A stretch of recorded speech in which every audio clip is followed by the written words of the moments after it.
আমি একাধিক জেনা করেছি, এখন আমার আল্লাহর কাছে ক্ষমা পাবো কি করলে? আল্লাহ তাআলা রহম করুক। অনেক ভাইরা আছেন বিভিন্ন পাপে লিপ্ত হওয়ার পর শয়তান তাদেরকে এত বেশি ভয় দেখায়, অতিরিক্ত ভয় দেখায়। ভয় যতটুকু আল্লাহকে পাওয়া দরকার তার চাইতে বেশি যদি পায় তাহলে বুঝতে হবে শয়তানে দেখাচ্ছে। ওটা কে দেখাচ্ছে? শয়তান দেখাচ্ছে। আপনি কোনো গুনাহে লিপ্ত হয়েছেন, যে কোনো গুনাহ, পৃথিবীতে এমন কোনো পাপ নাই যেটা মাপ চাইলে মাপ হয় না। এমন কোনো পাপ, এমনকি শিরকও নাই। শিরকের গুনাহ যদি করার পরে মাপ চায়, তওবা করে, মাপ হবে না? হবে না? তওবা ছাড়া মারা গেলে মাফ করবেন, এটা ভিন্ন বিষয়, কিন্তু তওবা করলে সেটাও মাফ হবে। তাহলে বোঝা গেল জেনা ব্যভিচার হয়ে গেছে, অন্য কোনো অনাচার হয়ে গেছে, অবশ্যই মাফ করবেন আল্লাহ তাআলা। হ্যাঁ, মানুষের হক নষ্ট করেছেন, যুবক ভাইয়েরা 3-4 বন্ধু মিলে চা দোকানে চা খেতে বসেছেন, বাসে উঠেছেন, গায়ে জোর আছে, বাহুতে শক্তি আছে। আমি এই জন্য বলি, 4-5 যুবক ছেলে ফেলে যখন চার দোকানে বসে তখন ওই টি বয়কে ডাকার টোন কিন্তু পাল্টে যায়। একা একা গেলে বিড়ালের মতো বলে, মামা 1 কাপ চা হবে? আর 4-5 জন গেলে কি বলে? এবারে চা দে। কথা কানে যায় না? কতক্ষণ ধরে বসে রয়েছি?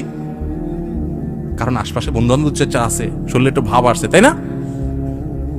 আহা, এই মাস্তানি, এটার বিচার হবে, এটার বিচার হবে।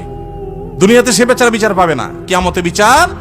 বুড়া বয়লে আপনি হাজী সাহেব হয়ে গেলেন, মাগার ওই যৌবনকালে যে মাস্তানি করে আসছেন, গুন্ডামি করে আসছেন, তার বিচার আল্লাহ করবেন। So be careful.